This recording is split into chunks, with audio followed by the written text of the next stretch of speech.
This video is the video for the 1-2 combo. The 1-2 combo is your basic combo that you use in boxing. It's the easiest one. It only uses 2 punches, the 1 punch and the 2 punch. And it's basic and it's simple because it works. That's why people use it. So everybody knows the 1-2 combo. You're going to use, in your fighting stance, you're going to use your jab forward like this, and you use your cross forward like that. And that's a 1-2 combo.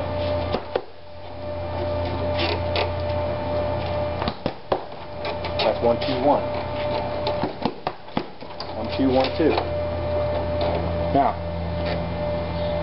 it's easy to get, when you start throwing combos, it's easy to get excited because it's fun. It's fun to throw combos. It's fun to hit things. So you're going to start doing this. And you're going to lose all your technique. The point of combos is not to hit things as hard as you can. That's the point of individual punch drills.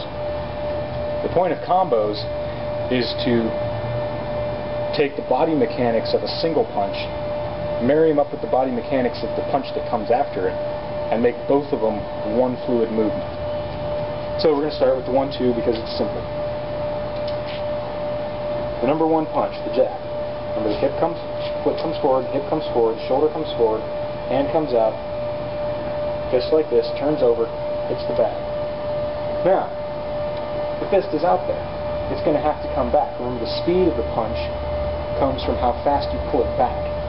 So, I'm going to turn my hip back, I'm going to pull my shoulder, my hip comes back, pulls my shoulder back, kind of like a rubber band, and that yanks my hand back.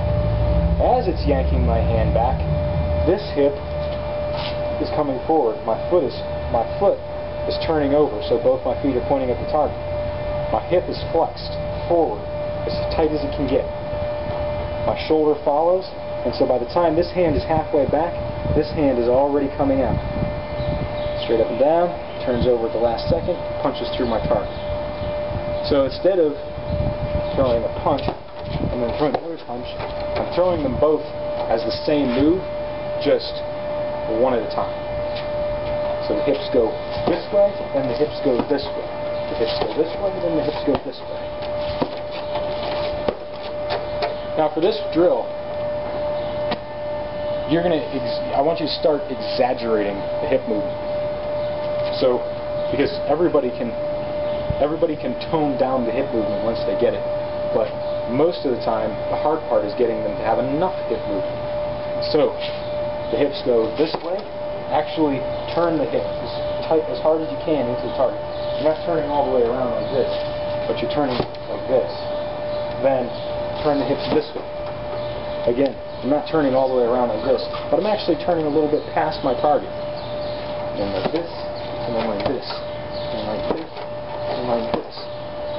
Practice this in front of a mirror, and you're going to watch for things like leaning.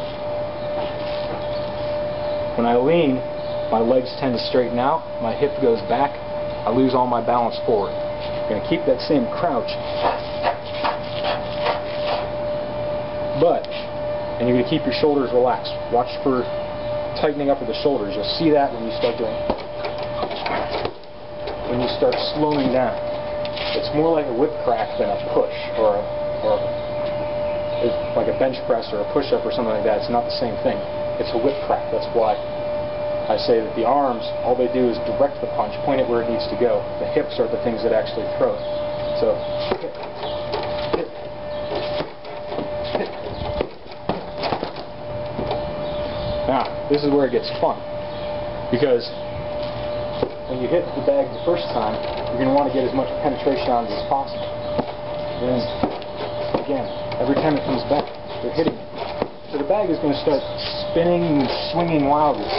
The harder you hit it, the more it's going to spin, the more it's going to swing. If it has a good swivel on it up here, mine's a little rusted, so it doesn't do that very well. Practice your accuracy.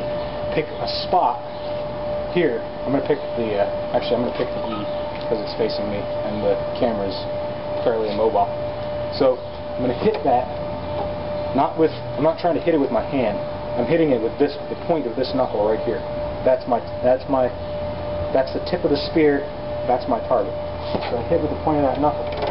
Now, when I come back, I'm concentrating on bringing this hand back to here. Actually slap yourself. If you start doing this, get in the habit of bringing it back to here. Actually touch your face if you have to.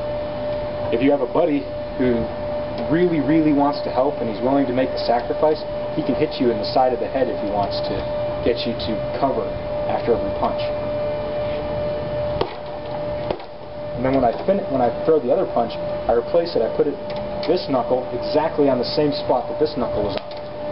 So I'm practicing accuracy. Another thing to practice is rolling your shoulders.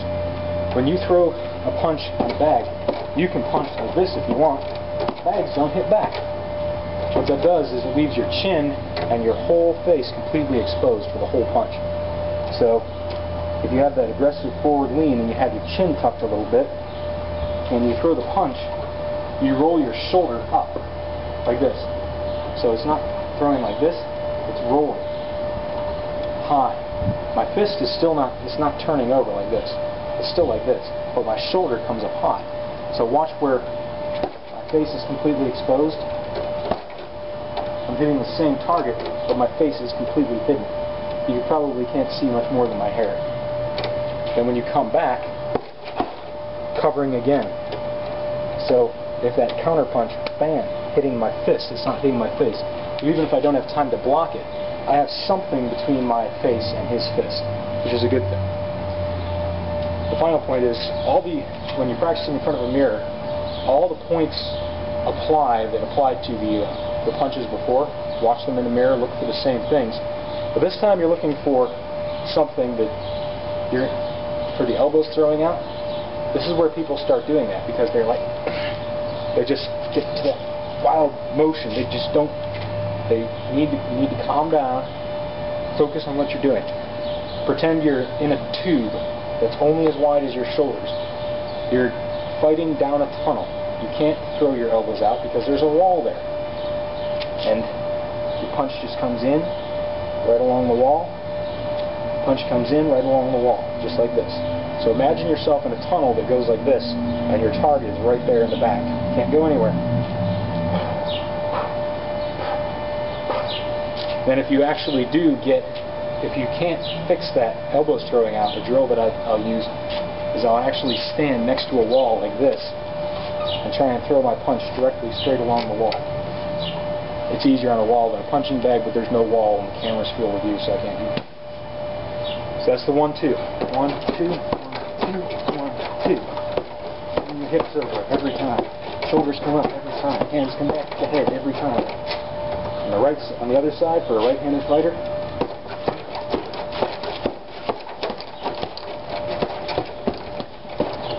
pick up the speed when you want to without losing accuracy, hit harder when you want to without losing accuracy, but most of all, don't lose your form.